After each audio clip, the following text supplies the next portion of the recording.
Hello, it's John Sutherland here. I'm the stud manager at Pooginook Merino and Pole Stud. We began the journey in 2007 where we started with estimated breeding values. We honed in our visual skills as we went along. We realised that we had to get some of those brought up to date to breed this plainer breech sheep. At the same time, we were building the journey of getting predictable ASBVs that actually aligned with what we were seeing in our family groups and our size.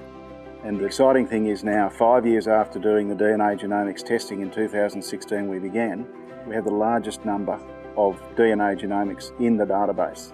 We've invested $750,000 doing it. What we're doing is very unique, and I guess what's driving that is the scale of our stud and the available investment in innovation that you get when you've got real scale. So what we're doing is actually investing in increasing the predictability. The real benefit will come out in our commercial flocks, either within the company or in our external clients. And we've got an investment in the genetics of 250,000 merino ewes in Australia. The real payback is going to come back through those, but also at the stud. The real payback for us, we can fast track our genetic gain now.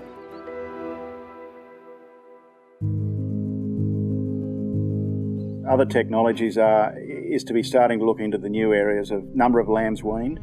So we're getting accurate data of when our ewes fall pregnant. So the scanner is actually able to date the pregnancy. We're taking more lifetime data on their wool production and their body weights and their fertility right through their life until they're 5, 6 and 7 years old.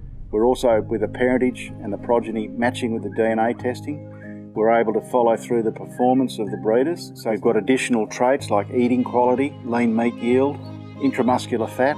We've got work looking on the and possibly worm egg counts and all these other immeasurables. That's what's coming with a 50k test and more accuracy.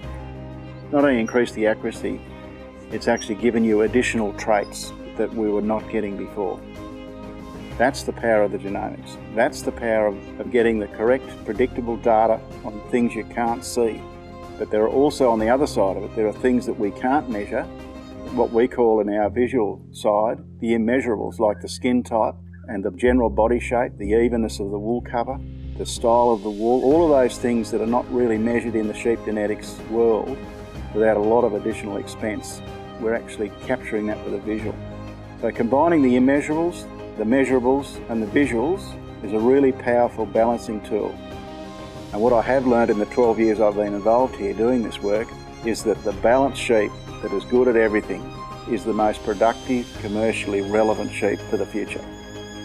When I look back from 5 years ago, I couldn't have imagined how far we would have advanced on, particularly on the predictability of the breeding values and the width of information we're actually getting.